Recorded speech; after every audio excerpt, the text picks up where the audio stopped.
Here's the scary thing, DC.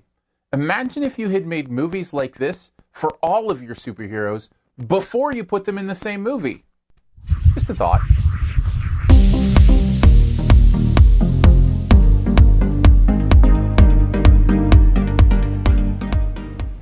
My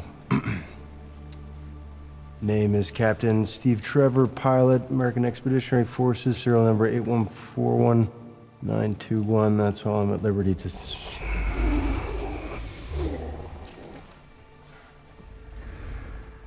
Assigned to British intelligence. Wonder Woman stars Gal Gadot as everyone's favorite Amazonian princess warrior Wonder Woman. It's DC's foray into this character, giving her a solo movie to shine, bringing in Chris Pine for some fun as well. DC, not getting a lot of love from the critics lately. Will this one shift things around? Well, here's 5 things you might want to know about Wonder Woman. I promise I'm not being condescending when I say, bravo, DC, you did it. You made a movie I like. I really enjoyed this. Wonder Woman's great. Let's get into some of the details. I think you have to start with Gal Gadot.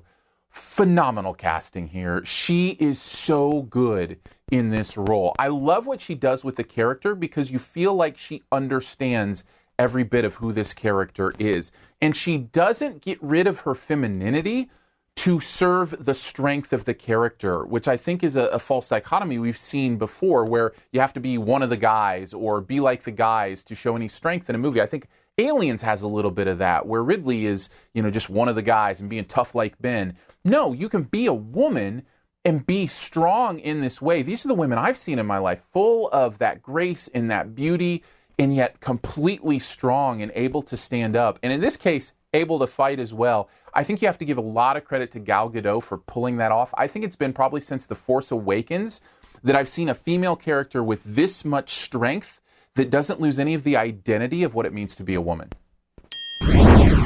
Speaking of the fighting, let's talk about the action. I really enjoyed it. At least those all-out action scenes when there are these incredible, amazing things happening. This is why we love watching superheroes, because they can do things that no other human being can do. Some of this stuff is incredible. Some of the arrow stuff, some of the gymnastics stuff, the posing, slow motion, and in midair. It was exhilarating to me. I loved it. Every time those action scenes came up, I was having a great time. Now, I will say there are a few of those unfortunately typical CG take you out of it moments where it's obvious that's just a bunch of pixels flipping around the screen and not necessarily a human being. When that happens, I get distracted, but overall those action scenes were real enough that I was into them and enjoyed them quite a bit. And look at this. DC got humor right. And it's not just that there's some jokes in there. I've said this all along. It's not about putting jokes in your movies. It's about having characters who are likable and have a good sense of humor. It's about delivery. It's about timing. It's about being somebody we like to hang out with because we're laughing a little bit at them. Chris Pine is perfect for this. He is beautiful in this role in this movie. Not that there aren't others around who do great work as well in this regard, but he is the one that you find yourself really falling in love with because of his sense of humor and the way he approaches life and how he is dealing with finding this Amazonian superpowered woman and what that means in his world. I really enjoyed that part of the movie. It is the part, I think, that will give people the most positive vibes coming out of Wonder Woman, is that they enjoyed hanging out with these people. But you know what I loved even more than that other stuff? I love the message in this movie. Surprise, right, that I would pick up on the message as the biggest part. There's a beautiful message here about grace and mercy, especially amidst division. I mean, can you think of a time in our history that we've had greater division than World War II in our world? And yet here's Wonder Woman coming saying, everybody in this situation is a human being worthy of love and grace and respect, even those we completely disagree with, and even those who want to kill us. What an incredible message, and something I think can really be pertinent to what we're going through now in our culture right now. It just seems so divided, and yet there's something in me so beautifully naive, just like this movie is. It really spoke to me, that wants to believe we can still have conversation, we can still have dialogue, we can believe different things vehemently and still love each other. That speaks to me in a deep way, and I think the movie really zoned in on it. Plus, it gives Wonder Woman an aspect to her character that we need to understand her in the greater story. That's the thing that Marvel does so well, is give these guys individual characteristics that come into play with how we see them when they come together. Man, DC, if you had done this for all your characters, the Justice League movie could have been incredible. As it is, I really will enjoy seeing Wonder Woman in Justice League, knowing this is who she is. The only negative I had with the film is it's too long.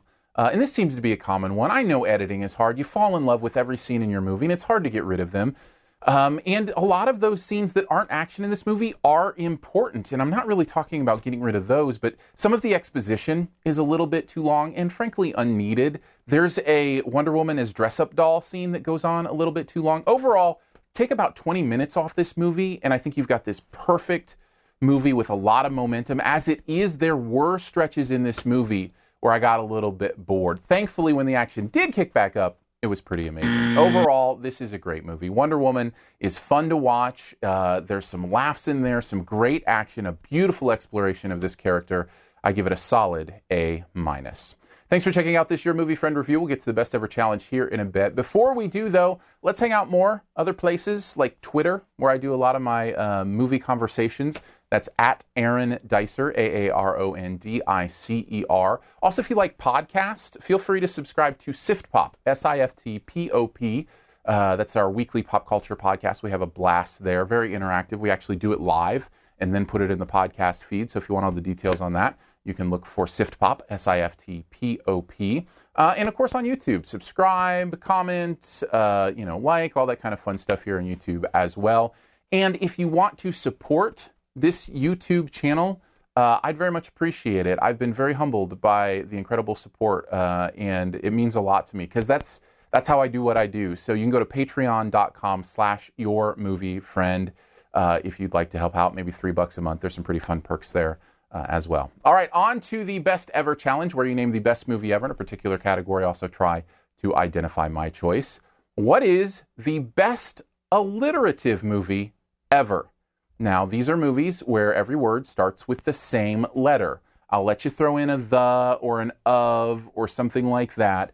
But other than those articles, everything starts with the same letter. For mine, I'm going to have to go with the one that was the first twist in a very twisty career. Take a guess at mine in the comments. First person to get it right does get a point. And as always, I'd love to hear your choice. And I'd also love for you to subscribe. Just click my big face when it pops up in the big circle in the middle of the screen.